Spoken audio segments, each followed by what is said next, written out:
Padre nuestro, gracias Señor por la mañana, gracias por su divina voluntad, estamos vivos, gracias por su gracia, por su amor, por su bondad, por su misericordia, gracias por cuidarnos. Cada persona que en este momento está escuchando este seminario, apodérese de sus mentes, de sus vidas, tómelos, transfórmelos, haga que ellos puedan ver su presencia transformadora, puedan refugiarse en sus brazos de usted, el Dios poderoso, grande, misericordioso. Al de corazón duro, transfórmalo; al de corazón vacío, llénelo; al indiferente, sacúdelo para que pueda escuchar su llamado. Hágalo por misericordia, Padre, solo por eso. Y Señor, nos refugiamos en sus brazos antes de abrir la Biblia y que nos enseñe a entender su voz y a poder obedecerla, que es lo más importante, y compartirla en nuestro entorno social. Por eso les rogamos que al abrir la Biblia usted trabaje en nosotros de una manera pura, perfecta, plena, completa, Señor, cubriendo todas nuestras debilidades y nuestras suciedades, perdonándolas en la cruz del Calvario. Se lo pedimos, Señor, en el nombre de Jesús. Amén. Hermanos, hoy vamos a tomar un versículo demasiado importante para esta semana. Esperamos concluirlo esta semana, este seminario.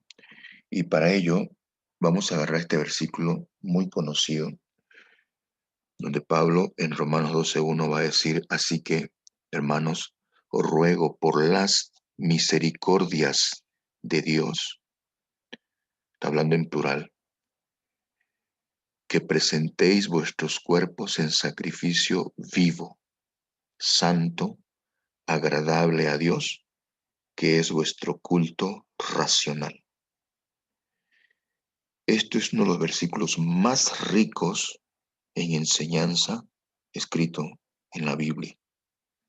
Y vale la pena enfocarnos en este versículo para sacar grandes lecciones espirituales. Voy a empezar diciendo lo siguiente. ¿Cuál es el verdadero impulso del cristiano para ser cristiano? ¿Es que Dios te va a curar? ¿Es que Dios te va a solucionar tus problemas de familia, matrimonial, económico, de salud? ¿Cuál es el verdadero motivo o motivación, llamémosle así, para poder ser cristiano? ¿Cuál? Y Pablo va a decir: las misericordias de Dios. Y va a hablar en plural. Las misericordias de Dios. Y vamos a empezar diciendo: conocer a Dios. Si tú te dedicas a conocer a Dios toda tu vida, la vida que Dios te dé, por su misericordia, estás en el camino correcto. Conocerle a Él te va a llevar a conocerte a ti mismo. Y al conocerte a ti mismo, hemos visto, vas a quedar rendido ante Dios, porque vas a ver tu verdadera pecaminosidad y vas a descubrir la santidad de Dios. Eso se llama arrepentimiento y eso te va a llevar a una conversión. Y la conversión te va a llevar a una transformación de vida, de pensamientos, a una transformación de acciones. Por lo tanto, todo comienza con conocerle a Dios. ¿Por qué muchos años, yo me incluyo, muchos años no hemos cambiado? Años estudiando la Biblia y orando. ¿Por qué no hemos cambiado? Porque no hemos conocido a Dios. La comprensión total de quién es Dios y quién es Jesús y por qué murió en la cruz del Calvario, por qué su cruz, por qué eso te va a llevar, eso te va a llevar a una conversión verdadera. Y no vas a necesitar que te diga: ven a Jesús, te va a cuidar, te va a hacer esto, te va a dar esto. No vas a necesitar, porque vas a descubrir su amor, su santidad, y eso te va a llevar a servirle incondicionalmente. Y como diríamos, a ser su esclavo. Y él tu Señor, tu Kyrios, tu amo, tu dueño. Cuando tú comprendas quién es Dios y qué hizo por nosotros Jesús en la cruz del Calvario y cómo resucitó y ahora está a la diestra de Dios intercediendo por nosotros, vas a entender y te vas a entregar a Dios y no van a necesitar manipularte para ser un cristiano. No, Señor. No vas a ir a orar buscando cosas. Vas a ir a orar para conocerle. Vas a ir a estudiar la Biblia para encontrarte con Dios y conocerle quién es Él y qué hizo por ti. La pregunta es, ¿quieres vivir la vida cristiana? Sí. Tienes que saber quién es Dios y quién eres tú y qué hizo Jesús en la cruz. ¿Cuál es el engaño del diablo en nuestros últimos tiempos? Saben que el diablo no viene directo y dice yo soy el diablo. No. El arma del diablo es engañar. No te olvides. Te hace pensar de que estás orando cuando verdaderamente no estás orando. Te hace pensar de que estás estudiando la Biblia cuando verdaderamente no estás estudiando la Biblia, y lo vamos a ver ahorita. Te hace pensar que eres cristiano cuando no lo eres. Clarito, parábola del trigo y la cizaña. El trigo piensa que es cizaña, la cizaña piensa que es trigo. Ploc, no lo había sido. Está perdido dentro del mismo terreno divino, pero siendo cizaña. Parábola de los cabritos y las ovejas. Los cabritos piensan que son ovejas. Ploc, descubren que no lo son. Las vírgenes prudentes e insensatas.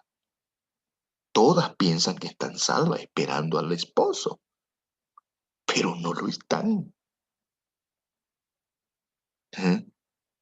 Y para mí las parábolas de autoengaño más directa, profunda, que a mí me impactó en mi vida, es la parábola del rey que hace fiesta a su hijo y cuando entra a la fiesta de bodas ve a un señor que está vestido como que le pega la gana y no está vestido con el vestido de boda que se le daba al invitado en la antigüedad y que eso significa el carácter de Jesús.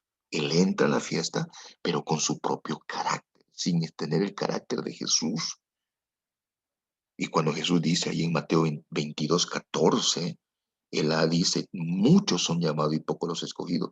Quiere decir que muchos entran al cristianismo, pero pocos se visten de Jesús.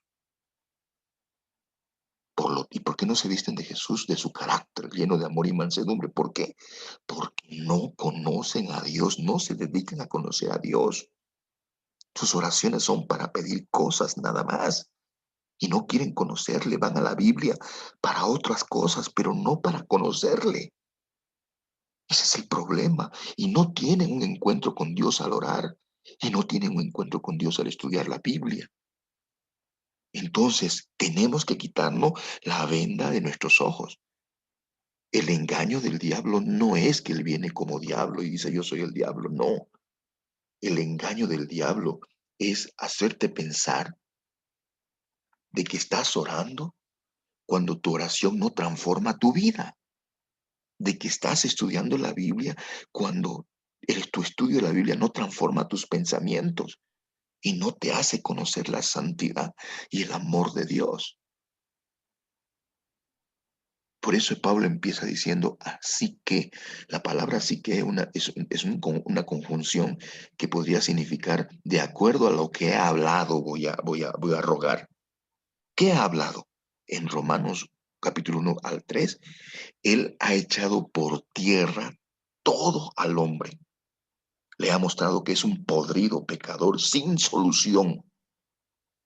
Todo el capítulo 1 hasta el 3 él va a hablar de que el hombre es un podrido pecador sin solución y lo va a arrinconar al hombre y no le va a dar escape. Y en el capítulo 4 hasta el capítulo 11, él va a decir, como está sin solución, hay una sola. ¿Cuál? el amor de Dios, sus misericordias. Por eso en el capítulo 12:1, Él dice, yo no te voy a manipular para que seas cristiano de verdad. No te voy a manipular, no te voy a gritonear. Lo que voy a hacer es mostrarte, es lo que te mostré, las misericordias de Dios. Si quieres presentarte como un esclavo en sacrificio vivo, vas a hacerlo a través de las misericordias de Dios. Entonces Pablo va a enfrentar al ser humano frente a frente con Dios. No hay otro motivo para que tu vida sea un sacrificio vivo, para que te entregues plenamente, y eso lo vamos a ver mañana, que Dios no te pide la billetera, que Dios no te pide tus posesiones, porque Él ya es millonario, Dios ya es multimillonario, Dios ya es un ser especial, Él no necesita nada de ti, por eso lo que te va a pedir es tu cuerpo en sacrificio vivo. Y tal vez mañana veamos este punto. Por eso Pablo va a decir, yo no les voy a hablar normalito, yo no les voy a hablar así nomás, yo les voy a rogar, implorar, suplicar. Yo no les voy a hablar normal. Que por favor se dediquen a contemplar las misericordias de Dios.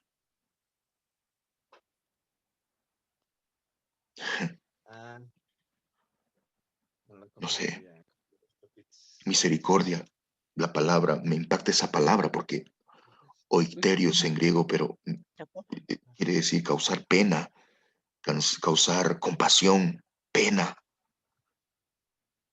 Que Dios todo lo hace por misericordia. Voy a dar un ejemplo. Miren, tú y yo siempre hemos dicho, no, voy a ir al cielo, voy a ir a vivir con Dios. Esa es mi esperanza. Esta vida no sirve para nada. Cada vez me va peor. Cada vez estoy enfermo. Y voy a terminar en la tumba como todo el mundo. ¿Verdad?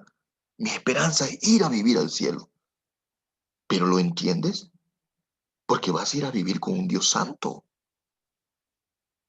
Vas a ir a vivir con un Dios santo. ¿Entiendes qué es ir a vivir al cielo? Que Dios dice en muchas partes, no se turbe vuestro corazón, creed en Dios. En la casa de mi Padre muchas moradas hay. Y yo los voy a llevar para que donde yo estoy, vosotros también estéis. ¿Entiendes esa frase? Porque vas a ir a vivir con un Dios santo. Solamente hablamos de una misericordia de Dios, su santidad. Mire, por dar un ejemplo, vea usted, vamos a dar un ejemplo. Cuando hablamos de la santidad de Dios, hermano querido, miren lo que dice en 1 Samuel 2:2. Nadie es santo como el Señor. No hay roca como nuestro Dios. No hay nadie como Él. Ya, si voy a comparar a Dios con alguien santo, pues no hay nadie como Él. Tanto que no hay nadie como Él, que cuando Moisés le preguntó, ¿y cuál es tu nombre? Cuando iba a ir a libertar al pueblo de Israel. Y Dios, dijo, no, Dios buscó a alguien para darle un ejemplo. A ver, ¿cómo le puedo ilustrar a mi siervo Moisés? Buscó, ¿cómo le puedo ilustrar para él que entienda mi nombre? Para que entienda cómo soy yo. A ver, buscó algo Dios y no encontró. No encontró. Entonces dijo, dile que yo soy el que soy. Porque no encontró un ejemplo acá. No encontró porque no hay nadie como él en su santidad. ¿Puedes entender eso?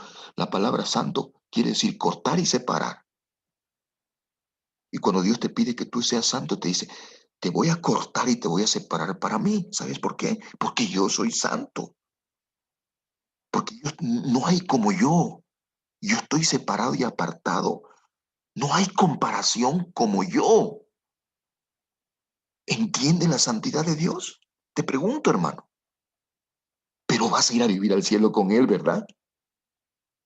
Esa es tu esperanza, ¿verdad? Pero ¿la entiendes? Te vas a quitar la venda de tus ojos, hermano, porque tienes que entender su santidad para caer humillado ante Él. ¿Entiendes qué es vivir en este Dios alto? No hay nadie como Él. Vea usted, tanto así que, mire, Juan en Apocalipsis 4:8, cuando vio el trono abierto, por si acaso Juan vio el trono abierto y miles de ángeles, seres adorando, y él escuchó, ¿no?, la adoración de los seres vivientes que decían, Santo, Santo, Santo. Y ahí algunos dicen, hasta yo he dicho, ¿no?, que es la Santísima Trinidad, Padre, Hijo y Espíritu Santo. Puede ser, pero cuando la Biblia repite Santo, Santo, Santo 3 veces, ¿sabe qué quiere decir? Que no hay nadie como Él. No hay nadie como Él. Él es el Kyrios, que debe ser tu dueño y tu Señor, tu amo, a quienes tienes que servir. Así no te den nada, porque Él merece. Es santo, santo, santo. Dio su vida por ti en la cruz. Dios Todopoderoso. Ahí iba a decir uno de los atributos gigantes de Dios, el que era, el que es y el que ha de venir. Ahí está el yo soy, el que era, el que es y el que será por siempre. El yo soy el que soy, que se lo dijo a Moisés, no tiene comparación. No hay con quién ilustrar. ¿Lo conoces a ese Dios? Te pregunto. Pero te vas a ir a vivir con Él, ¿verdad? Eso es lo que siempre decimos. ¿Sabes qué? Dedícate a conocer a Dios. Dedícate a encontrarte con Él, a entenderlo, a conocerlo. Te va a impactar. Pídele a Dios conocerlo. Por eso dice, no se alabe el sabio en su sabiduría, ni el rico se alabe en su riqueza, ni el sabio se alabe, ni el valiente en su valentía. Alábese en esto el que tuviera que alabarse, en entenderme y conocerme. ¿Quién soy yo? Dedícate a conocer a Dios. No te dediques a tus problemas. No te dediques a rumiar tus problemas, a llorar por tus problemas. Por favor, concéntrate. Quita la venda de tus ojos. Dedícate a conocer la santidad de Dios. Mira, este atributo solo estamos tocando un hito, la santidad. Su santidad.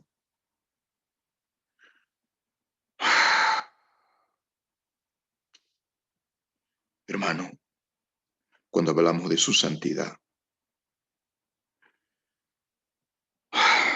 vea usted, cuando habla de su santidad la Biblia, Él lo compara como el fuego, pero no cualquier fuego. Cuando aquí habla en Deuteronomio 4:24, porque Jehová tu Dios es fuego consumidor, Dios celoso, se está refiriendo a su santidad. Pero vas a ver que no es cualquier fuego. La, la, la santidad de Dios es fuego consumidor. Obviamente va fuego consumidor al pecado. Por eso es que va a recomendar a sus hijos a extirpar todo pecado de ellos. Porque va a decir, aquí lo que hemos leído el otro día, que los pecadores se asombraron en Sión, espanto sobrecogió a los hipócritas. ¿Quién de nosotros morará en el fuego consumidor? Este versículo lo hemos leído. ¿Quién de nosotros habitará con las llamas eternas? Isaías 34:14. Solamente mire, y va a decir en el 24, va a decir que solamente va a morar el pueblo cuyo pecado sea perdonado y cuya iniquidad sea perdonada. O sea, Dios te va a capacitar para vivir en el fuego consumidor. Pero tú dices que vas a habitar con Dios, ¿verdad? ¿Pero entiendes eso? ¿Entiendes? Su santidad es fuego consumidor. Pero hermano, tienes que dedicarte a conocer a tu Dios de verdad, con oración, temblando, conmovido, suplicando sabiduría para conocerle y entenderle quién es. Por eso repite, y esta es la vida eterna, que te conozcan a ti, el único Dios verdadero. ¿Le conoces? Simplemente conoces su santidad. Dice que los que no le conocían, se espantaron ante su presencia. ¿Por qué? Porque no lo conocían. ¿Y sabes quiénes son esos? Los que dicen que son cristianos, pero no se dedican a conocerlo. Se dedican solo a sus problemas, a sus necesidades. Pero su mayor necesidad de conocer a Dios, de pasadita nomás, como siempre dice. Vea usted, si vas a comparar con algo, con la santidad de Dios que es fuego consumidor, si vas a comparar con algo, aquí el rey David dice, porque sol y escudo es Jehová. Él va a encontrar una ilustración ya. Sol es Jehová, como el sol. Y dice, sol y escudo. Va a encontrar una ilustración opaca de Dios. El sol, purificador, da calor. Ah, pero tú puedes vivir en el sol. Te pregunto, ¿tú y yo podemos vivir en el sol? Claro que no, claro que no. Porque ni apenas llegando al sol te quemarías, te quemarías. ¿Estamos de acuerdo? Pero tú dices que vas a vivir con Dios, ¿verdad? ¿Lo entiendes?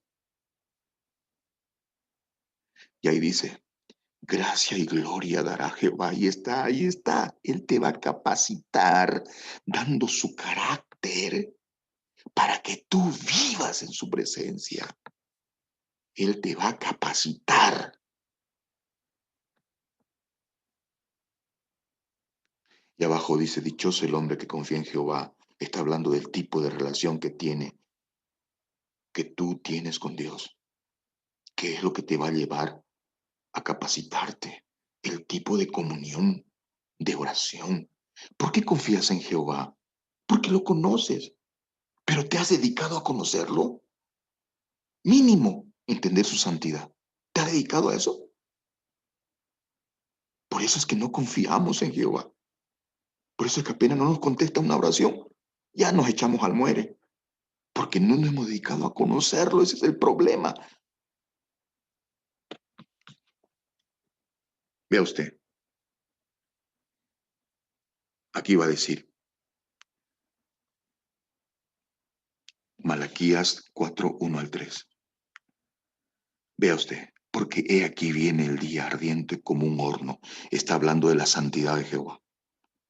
Y todos los soberbios y todos los que hacen maldad serán estopa. Ya dijimos el otro día, porque el pecado es gasolina ante la santidad de Dios.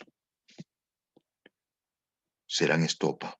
Aquel día que vendrá los abrazará, ha dicho Jehová de los ejércitos, y no le dejará ni raíz ni rama. Y algunos teólogos interpretan que la raíz es el diablo y la rama son sus ángeles y todos los seres humanos que no se arrepientan y que no se dediquen a conocer la santidad de Dios. Ahora versículo 2 dice, mas vosotros los que teméis, ahí está la palabra yaré en hebreo, que significa entrar a su presencia y maravillarse. ¿Qué significa eso? Que tú tienes que entrar a la presencia de Dios para conocerlo, orando y escudriñando su palabra. Eso quiere decir temerle, para conocer su nombre. ¿Qué es su nombre? ¿Qué es su nombre? She en hebreo significaría carácter, para conocerlo a Él. A ellos que se dediquen a conocerlo a Él, a lo que verdaderamente vale. que es eterno, entender quién es ese sol, que nadie puede vivir en su presencia, fuego consumidor, a no ser que Dios lo capacite. ¿Te das cuenta de su gran amor? Cuando tú digas, voy a vivir en la presencia de Dios, la nueva Jerusalén, tienes que temblar y glorificar su nombre y agradecer, porque es por misericordia de Él que va a suceder eso. A ellos que temen su nombre, los que entran a maravillarse, a orar para conocerlo, a escudriñar la Biblia para conocerlo, nacerá, oh, el sol de justicia. Podrás vivir en el sol y no te quemarás, tal cual Sadrach, Mesach y Abednego en Babilonia, que habitaron en el fuego y no se quemaron ni una pestaña, ni un pelo, porque tenían el carácter de su Señor y se dedicaron a servir a su Señor y se dedicaron a conocer a su Señor. Así los envía al fuego de Nabucodonosor. Nacerá el sol de justicia y en sus alas traerá salvación. Y saldréis y saltaréis como los becerros de la manada. Hollaréis a los malos, los cuales serán ceniza bajo las plantas de vuestros pies. Claro, no van a soportar el fuego de Dios. Su santidad quiere decir, en el día en que yo actúe, ha dicho Jehová de los ejércitos. ¿Puedes entender la santidad de Dios? Te voy a dar una ilustración. Vamos a suponer que tú estás en un edificio de 100 pisos y yo estoy en una planta baja de un piso. Y yo te hago la pregunta, oye, tú que estás a 100 pisos de un edificio gigante de 100 pisos y yo estoy en un piso, solamente en un edificio de un piso, ¿quién está más cerca de Dios, del sol? ¿Tú o yo?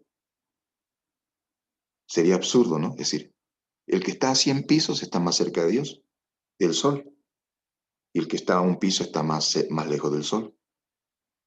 Otra pregunta, ¿quién está más cerca del sol? ¿Un gusano? ¿Un animal? ¿Un ave? ¿O un ser humano? ¿Quién está más cerca del sol? Nadie. Sería absurdo decir, el avión que está volando está más cerca del sol que yo que estoy en tierra. No hay comparación. Nadie está cerca del sol. ¿Y sabes por qué?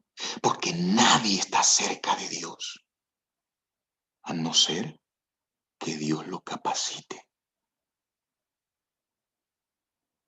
Y la pregunta es, ¿a quién Dios capacita?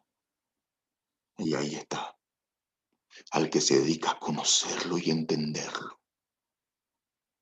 ¿Quién es Él?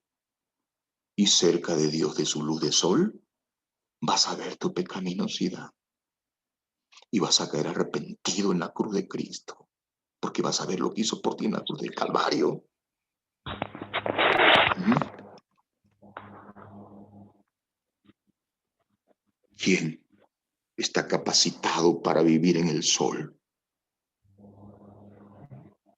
Aquel cuya iniquidad ha sido perdonada, aquel cuyo corazón se compunge en su presencia, porque su objetivo es conocerlo y entenderlo.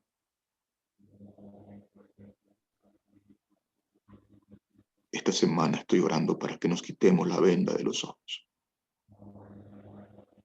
porque mientras más cerca del sol estás, de su luz, tu corazón se compunge y tu alma anhela su presencia, nada más que su presencia, nada más que su presencia, nada más. Por lo tanto, mis queridos amigos y hermanos, aquí no vamos a hablar de qué religión somos, de qué religión eres, por favor. Lo que vamos a dedicar es a conocer a Dios, quién es Él, qué quiere de ti. ¿Ya lo entendiste? ¿Por qué estás aquí? ¿Entiendes su santidad? Dedícate a conocerlo.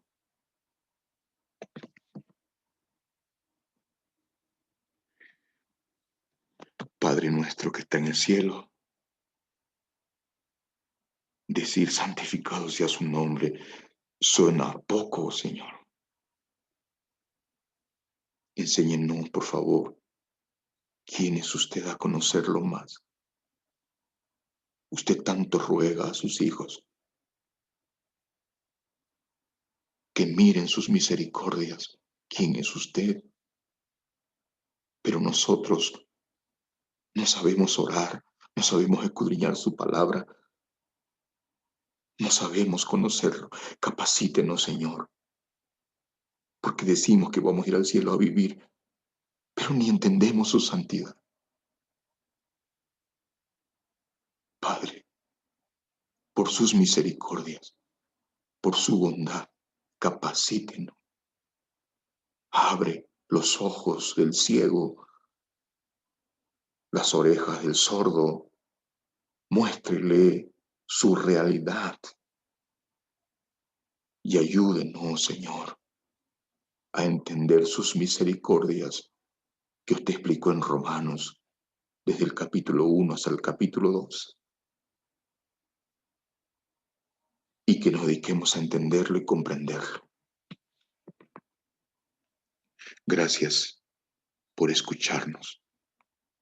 Suplico su bondad en el día de hoy y que le amemos cada día más. En el nombre de Jesús. Amén.